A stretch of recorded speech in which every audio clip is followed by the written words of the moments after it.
Hello and welcome to the Rich Robinson Show. I'm your host, Rich Robinson. Over the past 25 years, I've been an entrepreneur, investor, advisor, and professor here in Asia. After nearly a quarter of a century in China, I'm now based here in Bali, Indonesia, the island of the gods. Asia is my home now. 60% of the world's population also lives here, but I would contend 80% of the world's dynamism and opportunity is right here in the region. On the show, you'll hear candid and fun conversations with some of my friends and colleagues, people I've met along my journey, entrepreneurs, operators, experts, that will help you unlock actionable insights around the Asia region and the entrepreneurial agility that actually defines it. This first season, season 1 of the Rich Robinson Show, is titled At the Speed of China. Like, wait for it, at the speed of light. Things happen fast in China, and in this season 1, we're gonna take a deeper look at that. The rapid economic development over the past few decades, as well as the speed and cycles of innovation taking place all day, every day, right now. Let's go. Jiao!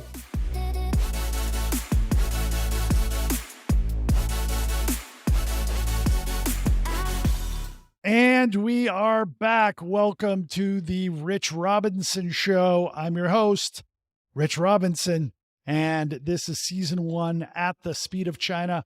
I have an old friend who is on his final day of lockdown, day 21 in quarantine in China, ahead of the Olympics and the all the stuff that's happening in China. Please give me a warm welcome to Alvin Graylin Wang, ladies and gentlemen.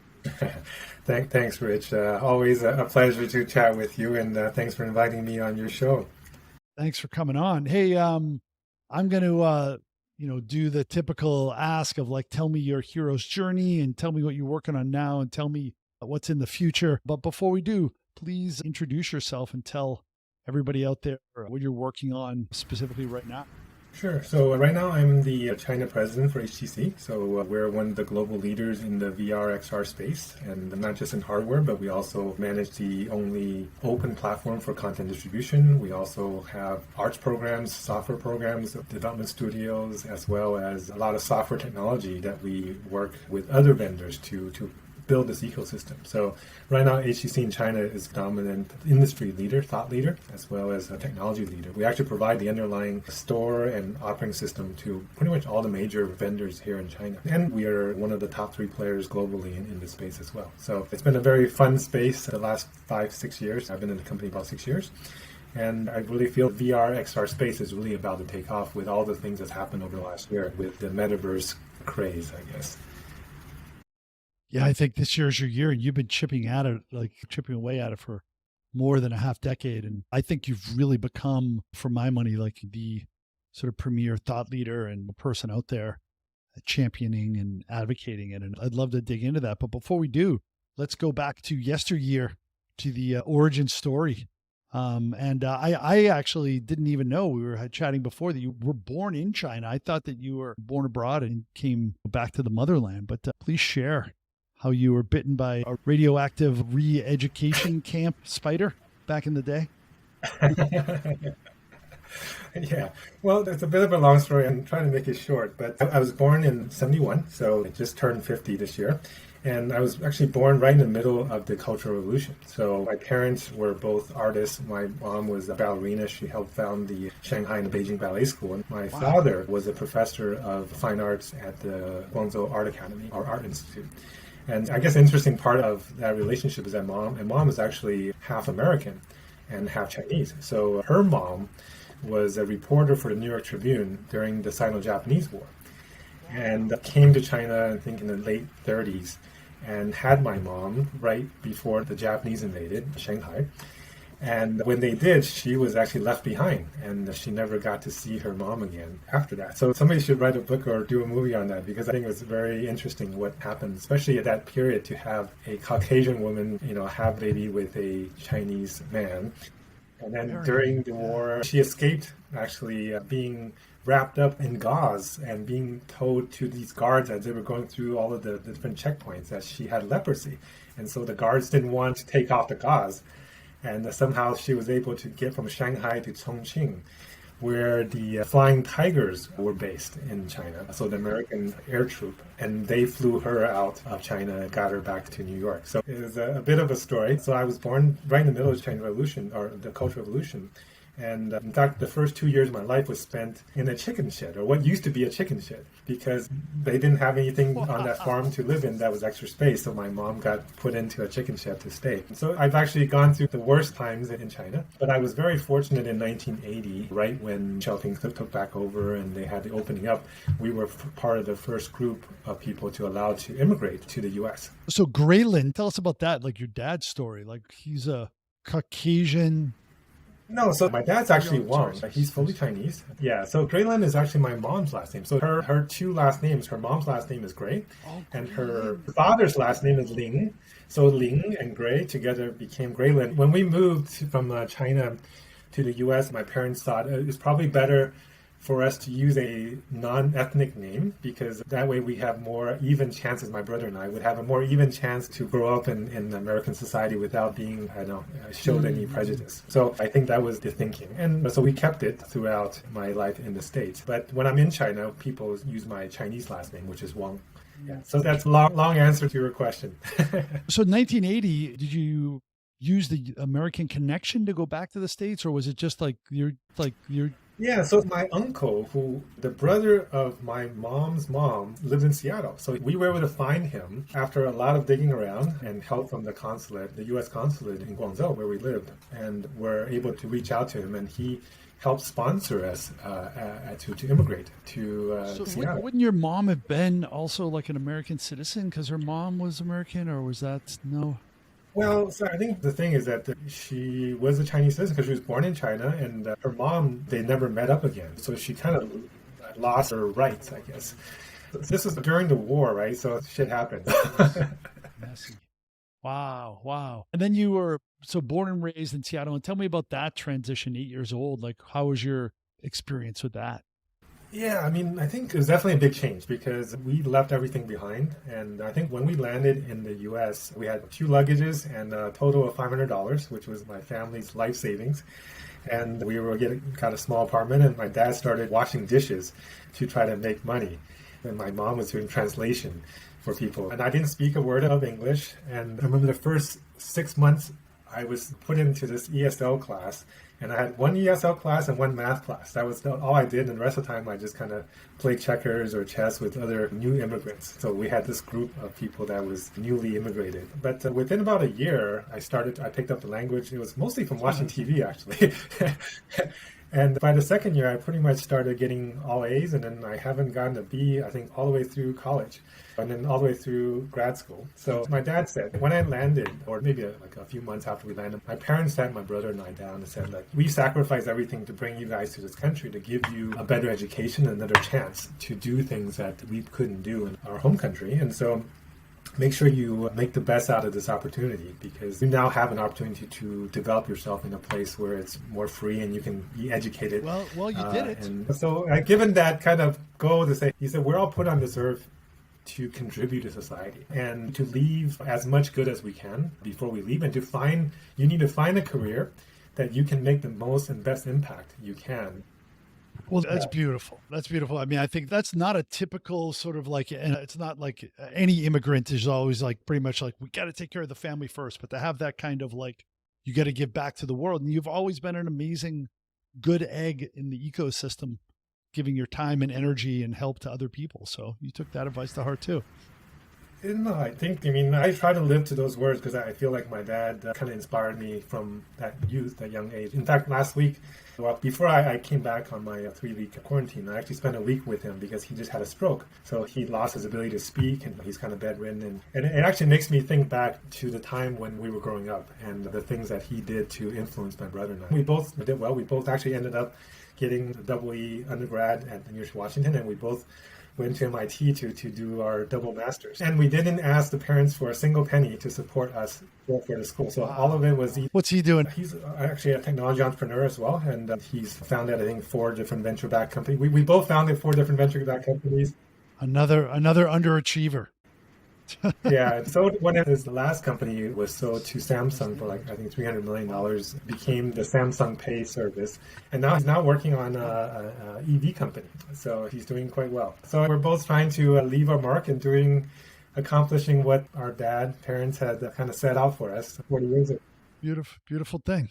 So after MIT, tell everybody about your path to now. So from MIT, essentially, during the whole time, probably even before MIT, I should probably mention a little bit, because I think I actually came back to China in 94. And this was after spending some time working at IBM and working at Intel. And then I was able to participate in essentially the founding of the Intel organization in Shanghai.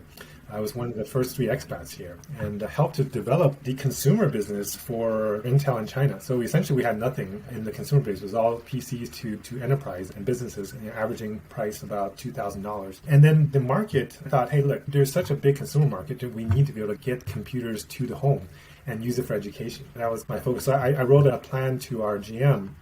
And then he said, okay, no, this is such a good plan. Why don't you go run it? I was, I think, like 23 or something at the time.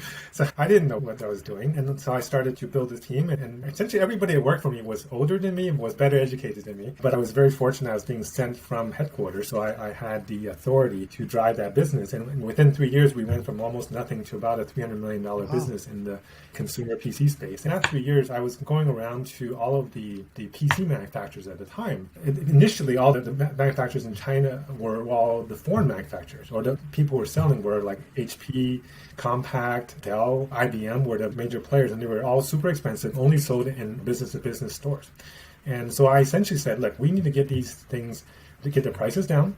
We need to get the channels to be able to be accessible everywhere in the world, everywhere in the country, including 3rd and 4th tier cities. And we need to get content so that people can actually use something at home. It's not just about business software and word processing. That's not enough to get people interested to bring this stuff home. So I was able to, a few dozen developers internationally that were making games and education and multimedia software, and convince them to port their stuff or translate it or localize it, I guess, to Chinese language, and then get local companies to help do that work for them. So I was doing these matchmaking events. I was helping essentially take these things that used to cost $50, $60, $100, and I was giving them a quarter US to say, I'll give you a quarter for it, but you would have got pirated for free. So now at least you're getting a quarter and you're getting distribution. So we made these compact discs with all of these apps on it, and then bundled it with our chips, which then we sold these chips to these mom and pop shops that were selling PCs. They were building their own PCs. We also made these low-end motherboards. We then put the PCs on there, or put the chips to be sold separately. And by the time I left, we had about 10,000 what we called genuine Intel dealers that were mom and pop shops.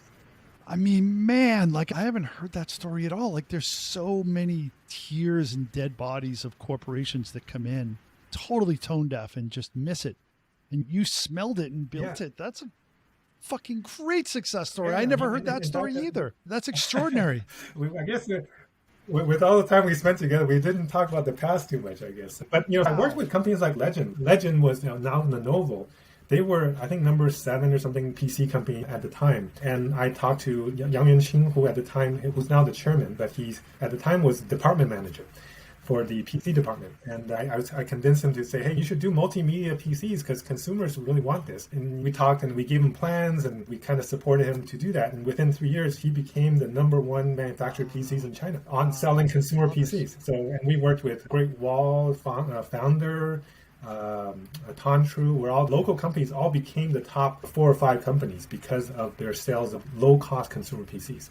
So it was a very exciting time because within just a few years, essentially, it went from nobody owning PCs to most people having the ability to afford it, even though not everybody had it. And then that was also the same time the internet actually started, right? 94 was when kind of the web browsers started to happen in the West. And so the internet started happening, and now people have PCs and they had a phone line, they can actually get online. So, and then we also included these VCD players in these PCs as part of the multimedia, so they could do karaoke at home. So it was kind of an exciting time because I felt like at least I was able to contribute a little bit to the kind of modernization of that era. That was a big canvas to paint on at that age. That's great. Tell me about that transition back to China then. Like, so 8 years old, you're already speaking Chinese well and starting to read, but like, what was your continuity of like Chinese language and Chinese culture and reading and writing?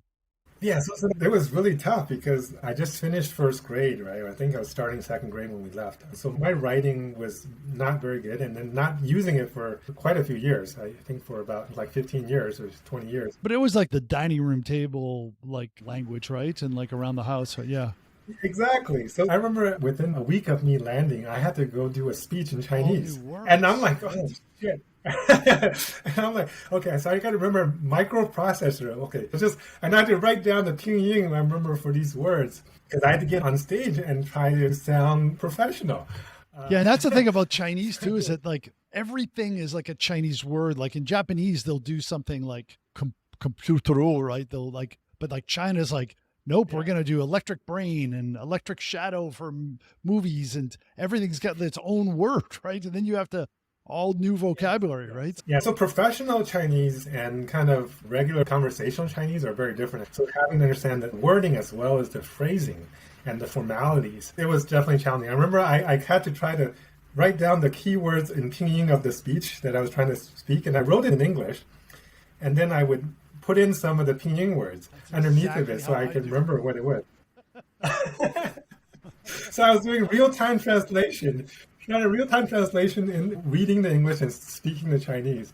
So it took a little while. I'm sure people were like, what the hell is wrong with this guy? So I've heard you speak Chinese, and I'm like, man, he's the best guy that I've heard who's like a, American-born Chinese coming over. I guess he just has like some sort of a knack. You have that like 8-year foundation of like, in the brainstem of speaking Chinese, right? Yeah. Although I got to say, I lost probably 80% of it during the period I was in the States. Because in the States, you never use it, right? I mean, you kind of just meld into the society. And kind of going back to your talking about China's speed, I remember when I first came to China, when we opened up the Shanghai office, just to get a landline, just to get a phone line, it was a month to wait in line for somebody to come in and then install one phone line for you.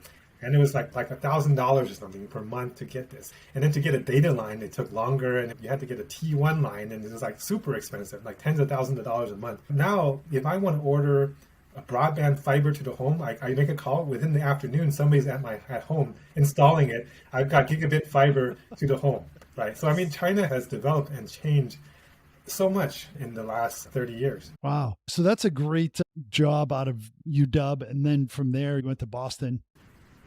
Yeah, so after Intel in China, I went back to the States for a little bit, and I was put into working and doing kind of business development for Intel with Microsoft and Oracle and Netscape, and it was okay, but I felt like after the kind of Wild West freedom of having and running your own multi-$100 million business in China, to then go back and be part of that corporate hierarchy, it was just not fun anymore. And then I found out about this MIT fellowship, where you can go there and get a dual degree in 2 years, dual masters, and they pay for it. And that's the thing. So there was really no better deal than that, to go into the number one school in the world and get a free education. And so I applied and was able to get in. And after I got in, my brother was going to go to Stanford. I said, don't go to Stanford, come to MIT with me. He applied and got in. So we were the first brother pair to get into Sloan at the same time and graduate at the same time. Is it same class? Yeah, same class. Whoa, yeah. That's intense. Wow, okay. Yeah. And then so during MIT, so back to your original question, during MIT, actually, I was doing all the dual degree stuff.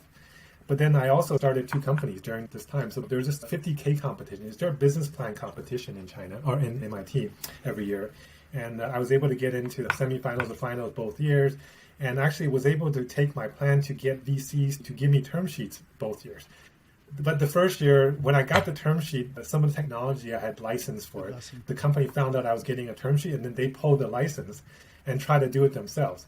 So I got totally screwed on that. But, it was a lesson learned, because I didn't read the contract close enough, because it had that clause, until you get funding, we can pull this license. And a core piece of the technology that we were building the company on. But the second year, I was able to actually raise money on the plan that I wrote with a few other partners. And it was essentially kind of a big data kind of AI system that allows you to look at the browsing history and purchase history of people and be able to rate them in terms of their future value to e-commerce companies and to portals.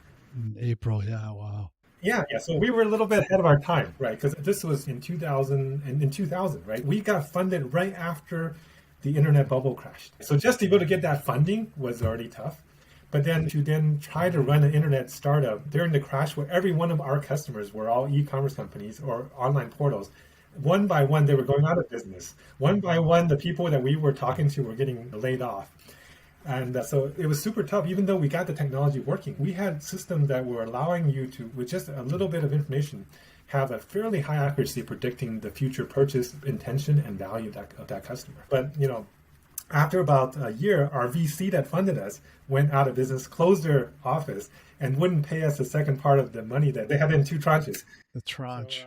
Brutal. That was a real lesson learned. And, what you learn during the tough times is so much more than what you learn when everything's successful. So, yeah. And this was all happening while I was having my first baby. So it was a very interesting time. So I think that was kind of what happened right after MIT. But then after I decided that, because this was mid to late 2001, I said, look, the internet winter doesn't look like it's going to fix itself anytime soon. I ran out of money.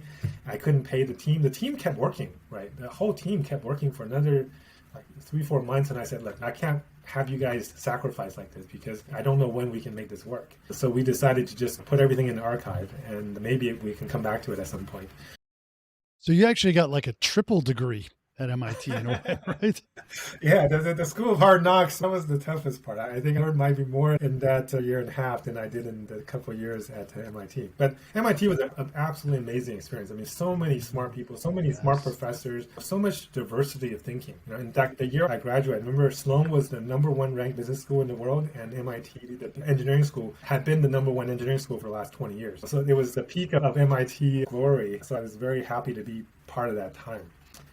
Terrific. So after we closed it down, essentially, I got a call from one of my old bosses at Intel, which joined a security company. This was right after 9/11. So the security space became super hot. And so I went over to Taiwan to Trend Micro, which at the time was one of the global leaders in kind of network and data security. And I started to go there and run their enterprise business and grew it like 50% in the first year. And then I was asked to run their consumer business, grew it again by like 50% in a year. So it was a completely new industry for me.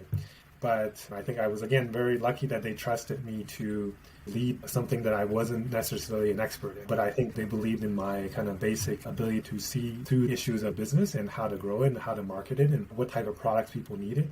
I remember doing one of our product launches. I had gone on 45 days, went to 35 cities in like 30 countries across 4 continents. So wow, that's an amazing mini shampoo collection. But wow, that's like a ultra marathon. Yeah. So, I mean, you were in a different room every day, pretty much. Again, it's just so fun in terms of a young person being able to go to learn these different things at the same time. Actually, one other thing I did forget to mention was during MIT, as part of my graduate studies, I actually took 6 months off to go help Intel start their Intel on business, online services business, which is kind of like their web hosting, kind of the Amazon Web Services type business, back in 1999, and which was a brand new business for Intel as well. We spent like $1 billion in about a year building 17 data centers, grew from 5 people when I started to over 1,000 people when I left. But I think within a year after I left, they actually shut the whole thing down because Intel is a manufacturing company. It wasn't a service company. So the DNA wasn't there to actually operate it. And I think there was some decision that said, look, this isn't making money for us. We don't know how to operate these things properly. So, but that was actually a really interesting experience for me to kind of, again, do an entrepreneurship experience. Wow. Fascinating. Yeah. I didn't even know that they were ahead of AWS. And, AWS is the biggest contributor to net margin for Amazon, right? Because they try not to have net margin in e-commerce because they're like, your margin is my opportunity, right? But it's fascinating. You become a pioneer, you put $1 billion into it, but then you don't necessarily stick with it, right? Yeah, I mean, Intel is such a good company that has so many good people. And I was so fortunate to spend my first 6, 7 years there and really build that foundation. And I would recommend that for anybody who wants to be an entrepreneur, is actually to start, maybe not to go directly into a startup, but actually to get some foundation in a large company where you know how to scale and having more systematic and process-driven management models. Because when you get larger, you actually do need that kind of thinking versus the kind of firefighting model that most startups are run on. But I actually did my master's thesis on data networking, kind of distributed data networking based on the work that I was doing with Intel. So I was kind of doing multiple things at the same time. I'm kind of rambling a little bit. No, it's great. I love it. I see the continuity and how it builds on top of each other, right? So that's great. Yeah. So after Trend Micro, I actually went back to the States because I was having my second baby. And I said, look, I can't be on the road 70-80% of the time. I need to find something more stable. So I went over to Seattle and joined WatchGuard Technologies, which is another security company, and essentially drove their kind of product and marketing business for a year. And I remember, like, this was kind of a weird company because within 1 year, they had 3 different CEO changes. And at the end was actually bought out by a private equity fund. So the whole year we were just doing management shuffles and just a lot of politics inside. It was not a fun place to work, even though I felt like I contributed to a major product launch for them. That 10 years later, I went back to the website. They were still using the same names and the same product kind of positioning that I wrote when I was there. So at least I felt like I left a little mark there. But after that, I said, look, I need to go back to startup because I don't feel like this big corporate stuff is really what I am excited about. So that's when I actually came back to China again. So 2005, I came back to China, and I came back actually initially because I was talking to a VC in Seattle, and they had introduced me to one of their entrepreneurs in residence who had come from Baidu, and he was thinking about doing a PC-based search engine again. And I thought about it, it's like, you already had Baidu, and you already have Google in the States. There's no way to do that PC space. I think it is too late. But I thought again, and I said, but we should do something in the mobile space, because I think mobile hasn't taken off, mobile internet hasn't taken off. And so I actually came back and spent a month in China kind of doing the scouting of what's the possible market here. And I decided, I actually found one of my old, colleagues from Intel that I worked with back in the early days in the 90s. And he had actually done his studies in artificial intelligence and native language processing. So we started brainstorming, and I said, hey, look, can we do something where you can just ask the question in natural language and get a response back in natural language using a search system. Instead of right now, the searches on Google and Baidu was you put in a keyword and you get a list of 100 different links and you had to go find what you want. Can we get something that was like what Siri is 10 years after? We actually built that. So from 2005 to 2008, we built a system that actually became the de facto search engine for mobile that all 3 Chinese carriers were using in their platform. And we had people sitting in the carrier data centers operating it for the carriers under their brand names. And so it worked, right? You would ask something like, what's the best Cantonese food, Nanjing Lu in Shanghai? And it would actually give you a list of, here's the 3 top restaurants. If you need more, you reply more or something like that, right? So and it was called M-Info. But when we also acquired another company there in China, in Shanghai called Guanxi. I don't know if you remember Guanxi. It was also an SMS service that essentially it was the only English-based search service in China. So we had the only text-based search in Chinese and the only text-based search engine in English in China operating under this umbrella. And we had huge growth, right? Went from like a couple people to a couple hundred people within a couple of years, and was working with all the carriers. But then the carriers kept clamping down on us because we wanted to take the carrier traffic and say, can we monetize this? Can we sell advertising on it? And they're just like, no. We're a government-operated company. We don't want to do advertising, and you're not going to do advertising, and you can't have our data, and we're going to keep our data in our data centers, and you can't touch it, and blah, blah, blah. So we're only going to pay you the service fees of what it costs you to have your people sitting in our data centers. So every year, that service fee got smaller and smaller. So it was a very tough business to be in. But to see the growth of the mobile space, right? I mean, when I got there was essentially nobody using text messages to, within a couple of years, there was more text messages sent in a day than like the US was sending in a year, right? I mean, people were text messaging for everything. This is before the whole American Idol in the US when text messages became a big thing, right? China was actually using text messages a lot more. I mean, it was the number one kind of value-added service for the Chinese carriers. and they were making tons of money. And at the same time, there was also this thing called value-added service, where you can get ringtones and get your fortune told every day, and people would charge you like an RMB per message, that kind of stuff. So that whole business was really taking off. And talking about China's speed, this was also before 3G. Right, so everybody had a mobile phone. I remember when I came to China in '94, my mobile phone cost the company like $10,000. Right, $10,000 for that mobile phone. It was a Nokia. No, it was a Motorola StarTAC. Yeah, I remember. And you sit down and you put your StarTAC on the table.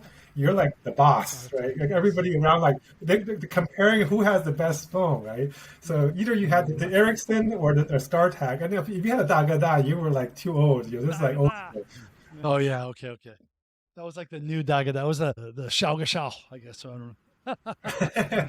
Yeah. So, anyways, to see the speed of adoption and to get phones down to a few hundred RMB, right, from a few tens of thousands of dollars. This is in not that long a time, right? So I had a similar experience because I came from Hong Kong. There were 6 carriers and none of them were interoperable. So you could only send a text to somebody if they had the same carrier. And how do you even know if they were the same carrier? So you just didn't send a text. And then I got to the mainland in 99, 2000. I was splitting my time. And then my assistant had a phone that cost more than her monthly salary. And she's sending texts all the time. And then you can make money from it. And then I started my first mobile game company. It was doing text-based games. Like you have to use your imagination. Oh, you got me. Right. And like, so yeah, but it was extraordinary because at that volume, like you said, right, in one day, it was millions and tens of millions and hundreds of millions of messages. And then pretty soon billions, right? Yeah, so I mean, the speed of adoption of that technology curve was amazing. And then later on, the speed of adoption of mobile internet, and then the speed of adoption of mobile social apps, right? I mean, all of these are getting at that China speed, the trajectory that you're talking about. When something takes off, it just takes off, right? It took Tencent like 10 years to get their first 100 million QQ users. It took them like 6 months to get their first 100 million WeChat users. So it's just crazy how things quickly go. I mean, an example of more on the construction, non-technical side, but when I came to Shanghai, there was no subways and there was no elevated highways. Within 1 year, they built an elevated highway that went all the way from Hongqiao Airport all the way to the Bund. And it took a 2-hour commute into a 20-minute commute. They moved out 1 million people from their homes in that 1 year and created like a 30-mile elevated highway. Right. I remember when I lived in Boston, it took like 15 years to go 1.5 miles on the Big Dig. Right, $50 billions and overrun. And this happened in 1 year, 20 miles, dislocating, right? Not just moving them a little bit, like dislocating 1 million people, moved them to outside the city, gave them apartments outside the city, and just said, okay, we're going to renovate this space and we're going to take over the space. And then same for the subways. There was no subways when I got there, but 97, 1 year, I think they built like more subway lines in like 2 or 3 years than all of the New York subway system and all of the London subway system, right? So it's crazy how quickly these things happen. Yeah, I think it became the biggest in the world, Royce. Yeah. Like some of it is like not to be emulated, right? I mean, like eminent domain of 1 million people, that's not necessarily something that countries in the West can even do, right? But I think just like the Beijing new airport, the Dashing airport, it was like on time, on budget. Like even that is like extraordinary just to be able to create the world's largest airport on time, on budget compared to maybe a German airport that might take 5x the time and the budget. That's what you really see in the West over and over again, right?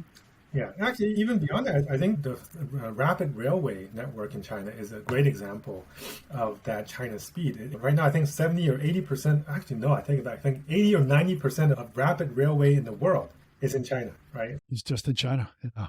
Spain's number 2. It's a distant second, yeah. Yeah, so it's crazy how quickly that happened in tens of thousands of miles of construction and thousands of rail cars. Right. So when the Chinese government puts their mind to something, it happens. And I'm not saying that every one of those railways are probably the best utilization, but at least they got it done and they rode it relatively safely. I think there's only been one major accident on the railway in the last 15 years. Considering that it's going at 200-300 miles an hour, that's pretty amazing. Yeah, well, like when we first met in the late zips, like high-speed rail was not really a thing in China. And then it's like now you're in the last 5-6 years, it's been like, wow, I don't know if I want to fly. I just take high-speed rail. It's so right? Yeah, I mean, going from Beijing to Shanghai, if I have a choice, I actually prefer the rail because the rail, you can still be online, you can still make calls, and you can go directly to the airport with essentially no waiting, no real security checks, and you can get there 10 minutes before the train leaves, and you're on the train and you're ready to go, right? You don't have this two sides. Usually you have to wait an hour and a half on each side on the airport to get things done, and you don't need to do that. And even if you want to, you can use Waimai. You can order food that's going to meet you at the station nice and hot on the one stop in the middle, and then you can get like beautiful. So. Absolutely. And I think taking to a more nearer term type of innovation that's happened in China is the EV space. I mean, right now, China for the last 2-3 years have been the dominant EV market in the world. I think like 60-something% of all EVs in the world are sold in this one market. Right. So not just from volume, but also from variety of cars and the technology. I think there was at one point something like 300 or 400 companies doing EV. Not all of them are good companies, of course. Most of them will go out of business. But I think probably about 10 or a dozen companies here that are making quality products. And some of them are even starting to export. So I think that's something that is pretty impressive. And now that Tesla is also here, I think that actually helps to drive the quality because now you have international competition with that local competition. And they're able to churn out cars a lot faster than even Tesla. I mean, I think Tesla is an amazing company, but even against Tesla, I think the Chinese companies can move faster. And they seem to take on new innovative features faster. Not necessarily higher quality or whatever, they make it work. Yeah, those cycles of innovation, right? And Elon Musk, I quote him in the book saying, is like, at the end of the day, the pace of innovation is all that matters. You only have so many cycles in which you can test and put it out there and get feedback and rinse, repeat. And the faster you can do that, even if you don't do it that well, I think that's what Chinese companies do well, is that what we're going to do it so it's not necessarily, this sort of level of perfection that people in the West go after, but the learnings that we extract and the ability to bring on the early adopters is so valuable. I couldn't agree more. In fact, I think you learn more from those early kind of mistakes than you do trying to perfect it. In fact, I think there was a professor who did an experiment. He said, okay, this is a photography class. You can take as many pictures as you want, and at the end, we'll try to find something good out of it. Or you could take one picture, and so you have a choice. That picture is the one that you think represents your ability to take quality photos. And at the end of the day, all the best photos in that class all came from the people who just randomly took pictures, who was not trying to create the perfect shot, right? And I think that's really how most things happen, is a cycle of innovation and iteration, because you learn from real world experience versus trying to be theoretical.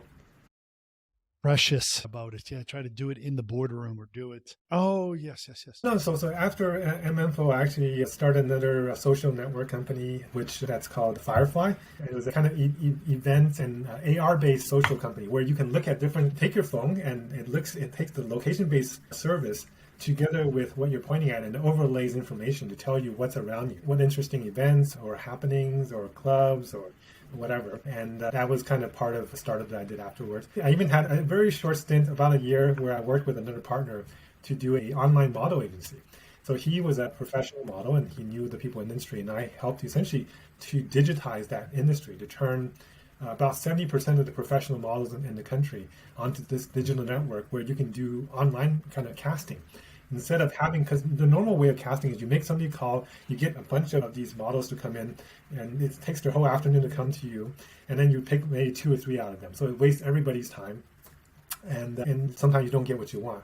We actually took all the model cards, and then we added a lot of information that they didn't have, a lot of the background information on these different models. So people can pick online and see the schedule, who's available when, and they can book them directly on their mobile phone.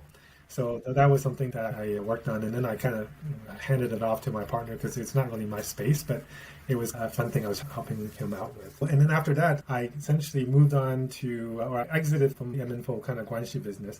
And then our common friend Balbin called me up. And he was like, yeah, I'm trying to do this mobile accelerator in Taiwan. Would you be interested in kind of helping me out? Because, you're kind of just finished some of these other things. And I'm like, well, I have some time, so why not? So I essentially spent 3-4 months helping create the process, build the team, kind of hire and found the initial batch of companies together with William. And then I lived in Taiwan during this period. And kind of during this period, I was also got reached out by HTC, who was looking to hire somebody to drive their VR business. And so I was happened to be there. And so I said, look, sure, I'll come meet with you guys and try out the technology. And I was able to meet Shir Wang, who is the chairman of HTC, and we started talking and really got along. And I felt like there was a good connection in terms of what she wants to do with the technology. It's not about just getting everybody addicted to gaming. And that was the thing at the time. I was like, oh, it's going to be great for gaming. But it's really, she wanted to do something that was beyond gaming. And I said, oh, yeah, that's actually what I did my undergrad study in. I worked with Tom Furness, who was the godfather of VR. And my senior paper with him was, how do you take VR to disrupt the education industry? Wow. So it's kind of like going full circle. So kind of 20 years later, I'm able to realize something that I had studied before that I, at the time, wasn't ready. And when I talked to her, she's like, oh yeah, and your education is so important. I really want to give back to the world. And I'm like, oh, so this is perfect because now you have an advocate inside a company at the most senior level that really wants to do good with technology. It's not just about making money. It's not just about selling product. And that was something that I could get behind. And so she said, so why don't you start by kind of running our China business, because you know the industry there well, and we'll give you a little bit more time to kind of also get familiar with the rest of the people in the company. But even at some point, we may even have you come and lead this entire business globally. And I was like, okay, that sounds fair. And so that's how I started to come here. And since then, I've kind of just been more focused in you know, what I did for the PC industry in the early 90s, I kind of took that same playbook and said, look, we need to start building an ecosystem here. We need to figure out how do we get the products to prices that people want? How do we get more of the international content in here? And so how do we get people to experience this stuff?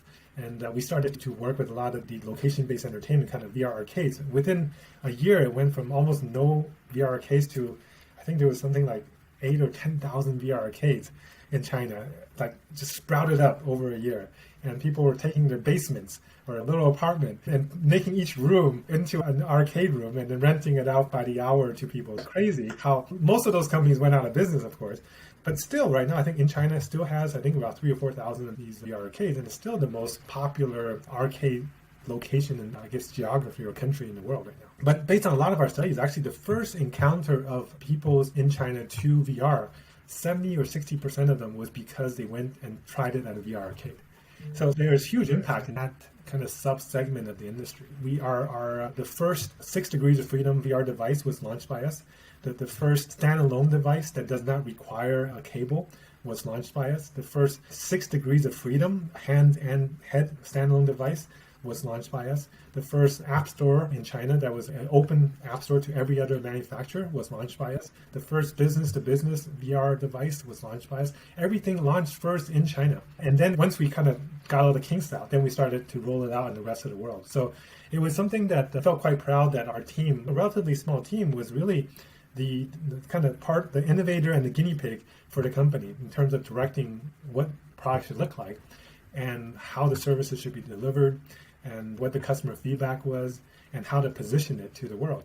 And so it's been an amazing kind of 6 years during this process. We also worked heavily with the venture capital industry. So I helped to create the virtual reality venture capital lines, which is like 50 VCs and strategic investors from around the world, over $10 billion of investable capital. Wow. And we started to just facilitate investors to get together with these startups. Even HTC's accelerator arm, experience I had with building Mox, I took to this as well, where within the last 5 years, we've invested in over 110 companies in the VR space. It's all kind of early stage startups, really helping those early stage companies when they need it most. And not just about giving them money, but giving them a platform, giving them a place where they can then go show off what they have. We would do joint press releases with them. We put them on stage at our big events. We would put them in our major road shows. We introduced them to customers or introduced them to technology providers. So it was something that created a real community. And that community actually helped each other, right? So we have a WeChat group with over 100 of these companies in there, and they're always saying, hey, anybody know a solution to solve this problem? Or anybody have a customer that has this need? Beautiful. Yeah, that's probably the number one thing you see from like Y Combinator, right? That kind of just community there after graduation, right? So to be able to create that specifically for your industry, that's powerful. Yeah. So in addition to just the startups, we actually then brought together the more mature companies. So I created what was at the time was the Asia Pacific Venture Capital, Asia Pacific Virtual Reality Alliance, which then we had about, I think, 50 or 60 companies. And then the government said, hey, we want to build a industry association. I was like, okay, sure, we'll donate this association to you.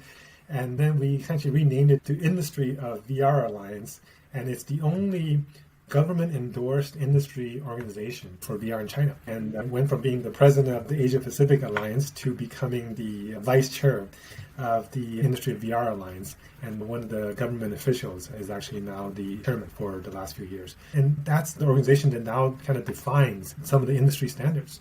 But we try to put a more objective view into it, and we're doing all kinds of educational or experimental studies to say, should it be this kind of a refresh rate or not? Or should it be this kind of a resolution? What is the best weight balance? What is the right focal distance for the screen to the eye for best health, and so all these things. So we're really helping to take the experience that we have as a commercial player to support the industry in building the healthiest and most comfortable and most efficient type of devices, as well as creating some of the industry standards to help create software interoperability. Right? We just worked with China Mobile to create the global standard for XR, which is built. Yeah, and you say XR instead of AR. I'm not exactly familiar.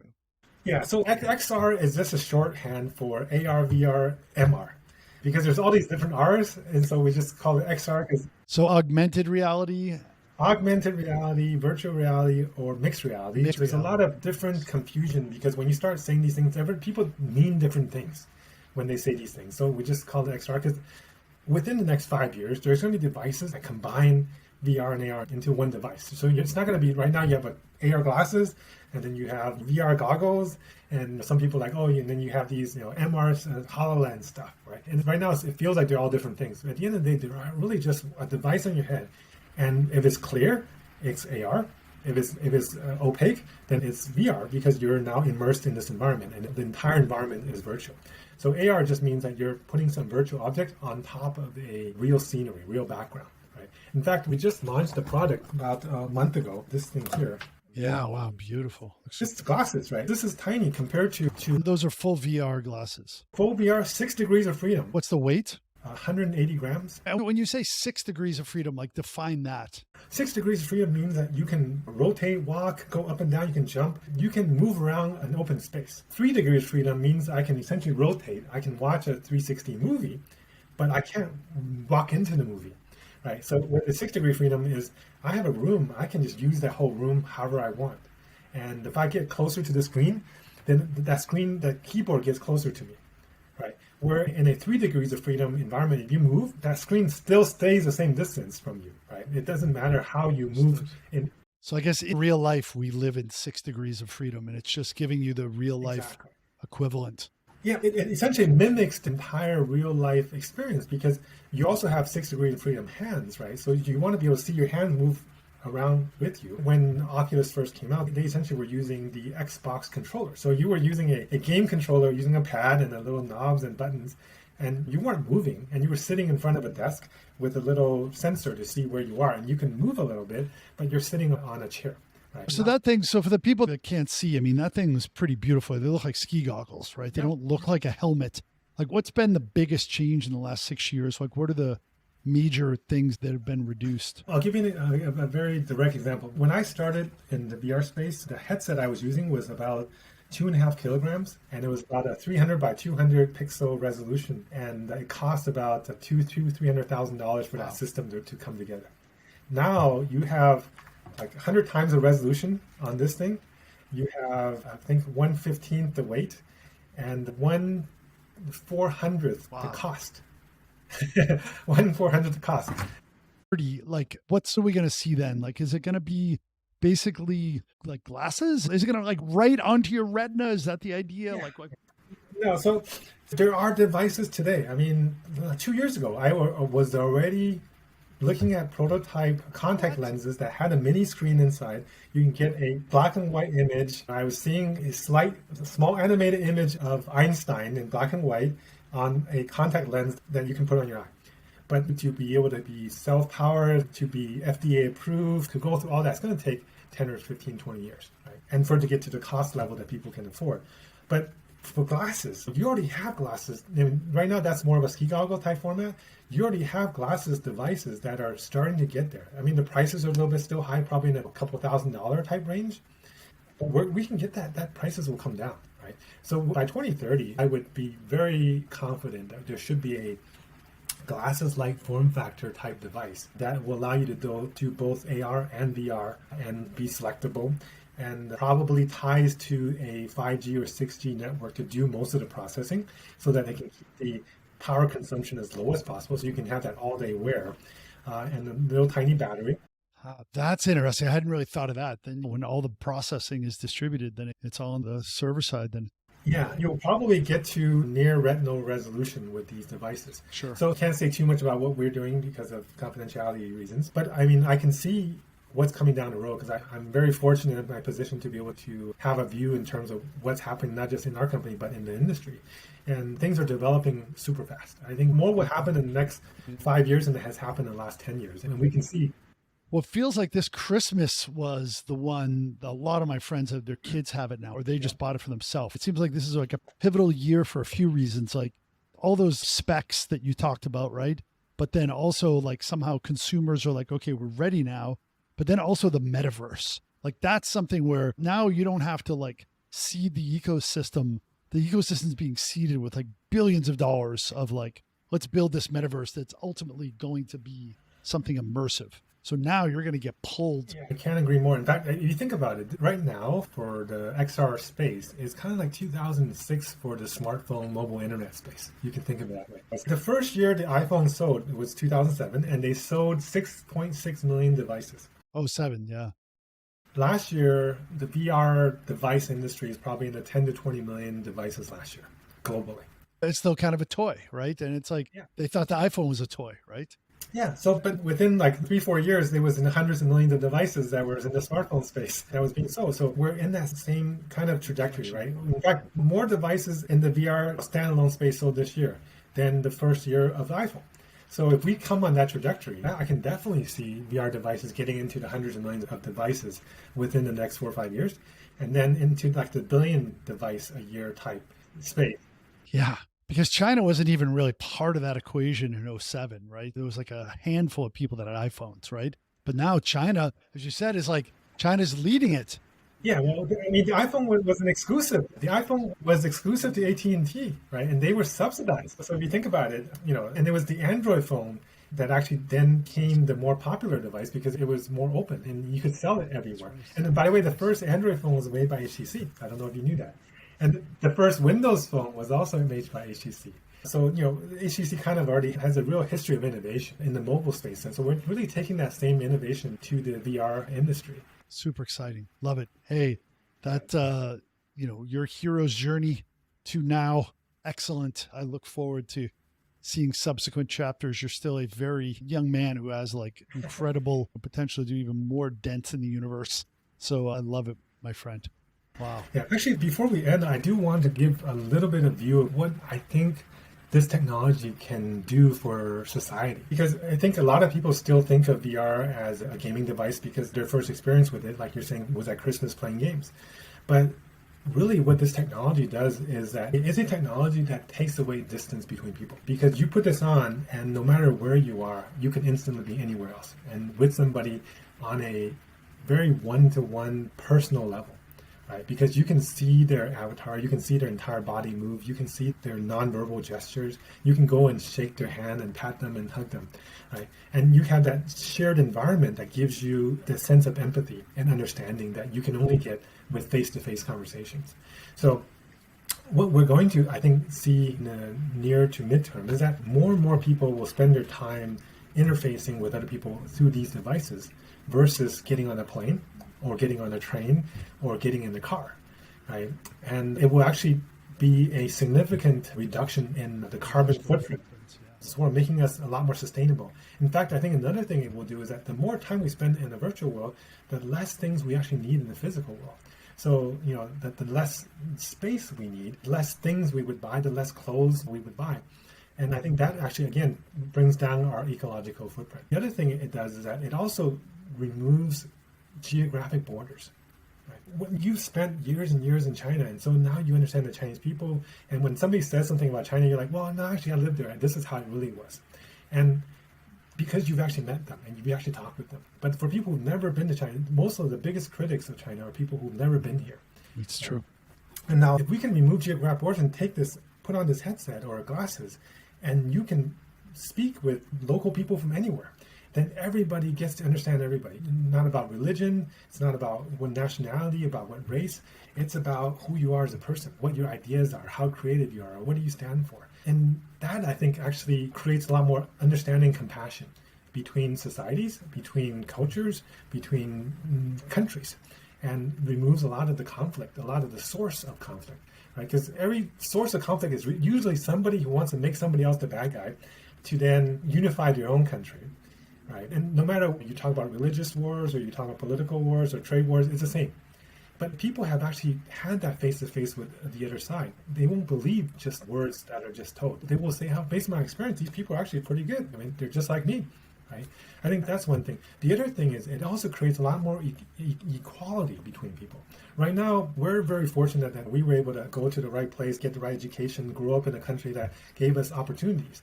But there's a lot of people who maybe grew up in a place where they couldn't get out of the slums, or their parents didn't have money for them to go to school. Right? But with this, you put on a headset, you can get the best education from the best professors in the world for free, essentially. Right? Because right now, most of that stuff is on the internet. But if you put this on, you're actually in the classroom. Right? That's another level. The other thing, though, is that it also allows us individually to stop judging each other by physical traits. Right? I mean, people judge each other on the color of their skin, on their background, on what they're wearing, their age, whether they're tall or short, whatever. Right? If you're represented by your avatar, you can make it look whatever way you want. And people are going to listen to what you say. And not about that first impression. It's unfortunate, but human nature is that we actually judge people of how we feel about them before they even say their first words when we meet new people. Because we just look at them and we're like, oh, okay, so he's that kind of a person. Oh, he's from this. But when you don't have that perspective or that kind of, not necessarily a prejudice, it's more of a heuristic, right? Because in some ways, in some negative way, it could be a prejudice, but it could also be like, oh, he went to MIT, he must be super smart. Not necessarily. Right? So it could be the other way as well. So then you actually give people a chance because you don't have that predetermined evaluation. Right? So it gives everybody an opportunity to contribute to society, to have an opportunity to work in a job. And you could be anywhere in the world and work in, especially information jobs, right? Data related, white collar jobs. You don't have to sit in Silicon Valley or New York or Shanghai or Beijing to do these work, right? That creates an opportunity for a lot more people to find occupation and careers and ability to contribute when they aren't physically located in the centers of innovation or the centers of information. So that, I think those kind of things are really where I see the bigger impact. And then lastly is education, right? Kind of going back to what I studied 30 years ago, is that VR, XR is the best educational medium that you can imagine. It is like the holy grail of education because it gives you that immersive, full brain, full body, experiential learning that our brain had evolved over the last 5 million years to learn with, right? And so whatever complex topic, if you can physically touch it and manipulate it, you find a way to understand it. Instead of just reading some text or watching somebody on the board write out some formulas, you can actually see the physics of that happening. Or you could see, going back in history, a history class used to be super boring for me. But if I could go back and see how the pyramids were built, if I can go back and see how the different dynasties of China or the American Revolution, when it really happened, and be at that place when the Gettysburg Address, right? Yeah, I mean, like that mechanic is used in movies all the time when you have some fantasy movie and then you get immersed into the reenactment of it and you're there, right? Yeah. But that's coming. But watching a movie, you're still distant from it. Right. No, but like within the movie, they use that mechanism of like 3D immersion, right? And like that's going to be silly that we don't have that in the future. It's like, of course, so evocative. It's like we learned sitting around a campfire and people would like show you like, eat this flower, don't eat this flower. This one will heal you. This one will kill you, right? Yeah. And based on all of the studies out there, education is the #1 factor of determinant of future success in your career, right? So if we can give everybody in the world a quality education, that gives everybody an equal chance to be successful, equal chance to be successful, and an equal chance to contribute. Right? So I think that's really what's most exciting for me. In fact, last week I just read Ray Dalio's new book about the New World Order, and he said key factor of success of a country is how educated that country is. And so this then motivates every government to then subsidize this technology to get their population to be as educated as possible. In fact, the more educated you are, less violent you are, the more you want to think instead of talk about it, instead of fight about it, right? So this really, if we use this technology right, it gives us an opportunity to create not just a new world order, but a new global society that I think will be a lot more positive, a lot more peaceful, and a lot better quality of life for most people out there. Well said. Beautiful. Love the mission and vision, my friend. That's great. Excellent. Wow. Alvin Graylin Wang, ladies and gentlemen. Give it up. That's great. Thanks so much. No, thanks for inviting me, Rich. It's always a pleasure to chat with you and enjoy your stay in Bali. I hope to come visit you and check out the beach sometime. Please do. Indeed. Yes. Thanks.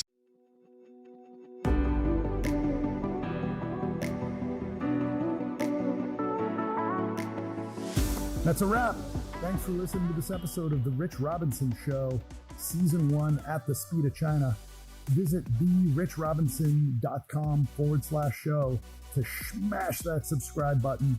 Please also go to iTunes or whatever platform of choice. Rate and comment. And until next time, thank you very much. 再见. 谢谢.